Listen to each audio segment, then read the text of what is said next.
Hello friends, welcome to study कर। आज है 12 अप्रैल और आज हम 12 अप्रैल से रिलेटेड जो भी इंपॉर्टेंट करंट अफेयर्स होंगे उनको हम इस लेक्चर में डिस्कस करने वाले हैं। तो साथियों, इस लेक्चर के साथ आप एंड तक बने रहें जिससे इसका पूरा फायदा आपको मिल सके। इसके अलावा अगर आपने स्टडी कर को सब्सक्राइब नहीं किया है तो सब्सक्राइब कर लें और बेल आइकॉन दबाना बिल्कुल न भूलें।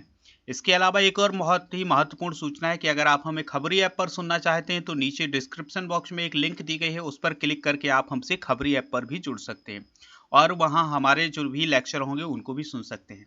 फ्रेंड्स, चलिए स्टार्ट करते हैं। अब देखते हैं पहला क्वेश्चन क्या है। तो पहला क्वेश्चन बहुत ही इंपॉर्टेंट क्वेश्चन है।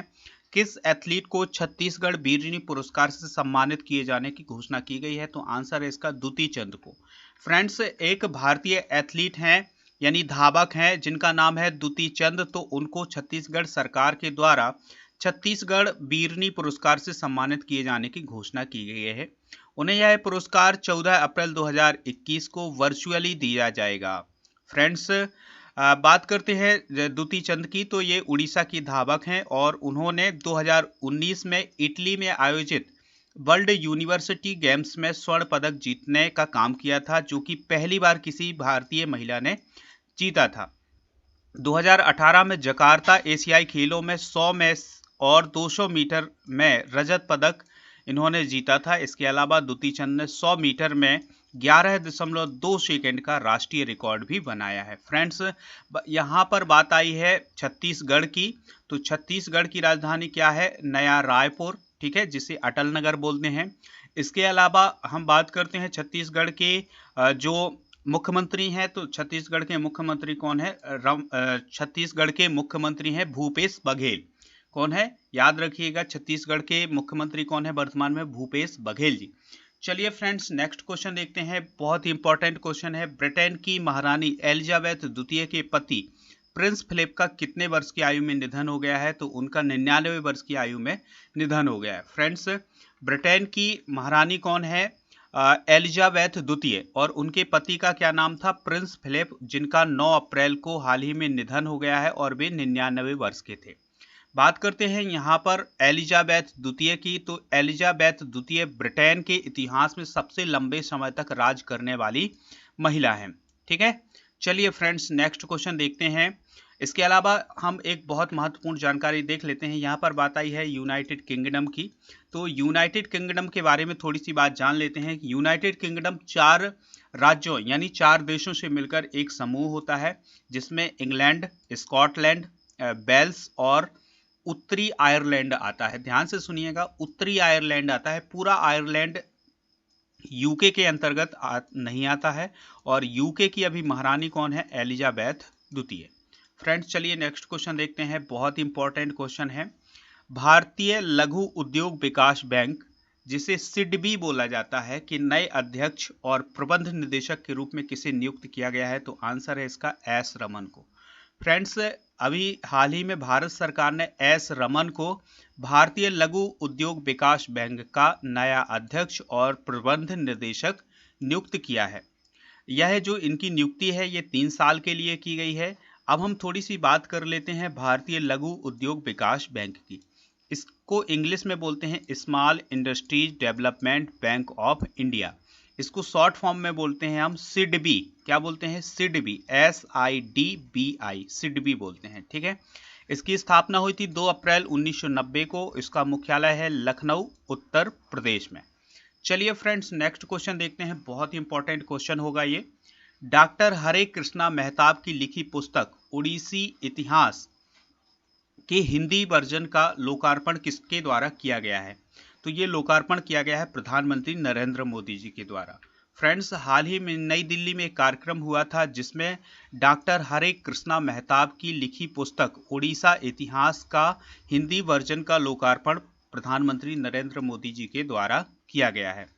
बात करते हैं उड़ीसा की। तो उड़ीसा को 1936 में बिहार से अलग करके एक नए राज्य का दर्जा दिया गया था। वर्तमान में उड़ीसा के मुख्यमंत्री नवीन पटनायक हैं।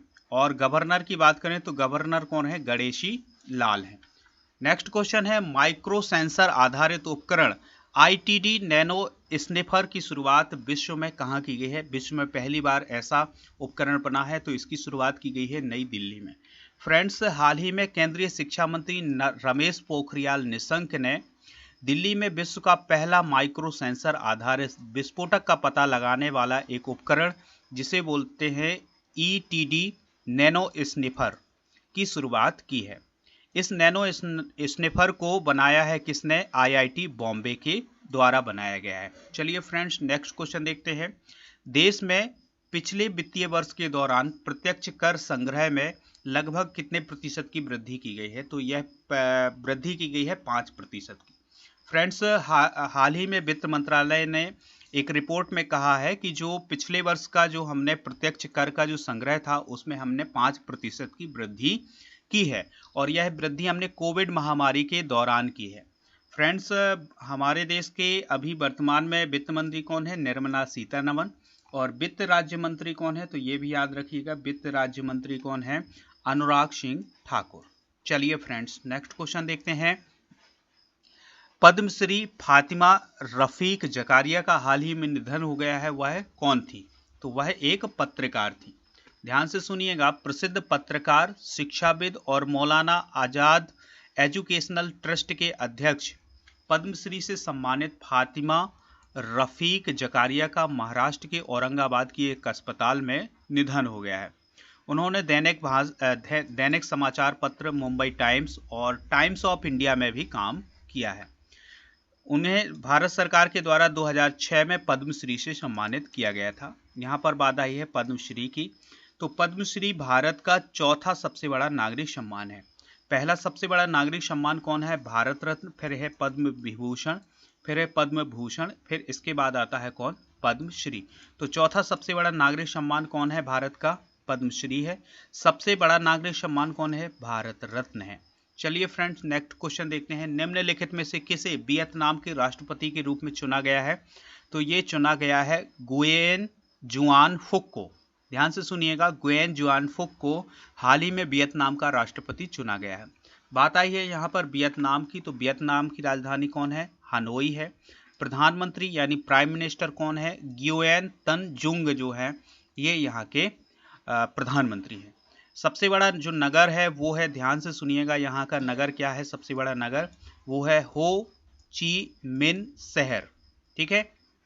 और एक बात और ध्यान रखिएगा वियतनाम के बारे में, वियतनाम दुनिया का बौद्ध जनसंख्या वाला तीसरा सबसे बड़ा देश है। पहला है चीन, दूसरा है जापान और तीसरा है वियतनाम। चलिए फ्रेंड्स, नेक्स्ट क्वेश्चन देखते हैं। फोर्ब्स की विश्व की अरबपतियों की वार्षिक सूची के 35वें संस्करण में मुकेश अंबानी का स्थान क्या था? तो अभी हाल ही में फोर्ब्स ने एक वार्षिक सूची तैयार की है विश्व के अरबपतियों की। उसमें भारत के मुकेश अंबानी का 10वां स्थान है। फ्रेंड्स, भारत के मुकेश अंबानी एशिया के सबसे अमीर व्यक्ति बन गए हैं और जो कि नंबर 10 पर हैं। ठीक है। और दूसरे नंबर पर ध्यान रखिएगा कि दूसरे नंबर पर कौन है? पहले नंबर पर कौन है? पहले नंबर सुनिएगा, पहले नंबर पर है जेफ बेजोस, जो कि अमेजन के संस्थापक और CEO हैं। ठीक है। जो कि जेफ बेजोस लगातार चौथी साल दुनिया के सबसे अमीर व्यक्ति बने हैं। दूसरे नंबर पर हैं एलन मस्क और तीसरे नंबर पर हैं कौन है? Bernard Arnault. ध्यान से सुनिएगा, फ्रांस के बर्नार्ड अर्नाल्ट जो है ये चौथे नंबर पर इस लिस्ट में है। और 10वें नंबर पर कौन है? मुकेश अंबानी। फ्रेंड्स, ये लेक्चर आपको कैसा लगा ये आप हमें कमेंट बॉक्स में बताएंगे। इस लेक्चर को आप शेयर करें दोस्तों के साथ और सब्सक्राइब करना बिल्कुल न भूलें। मिलते हैं नेक्स्ट लेक्चर में। जय हिंद।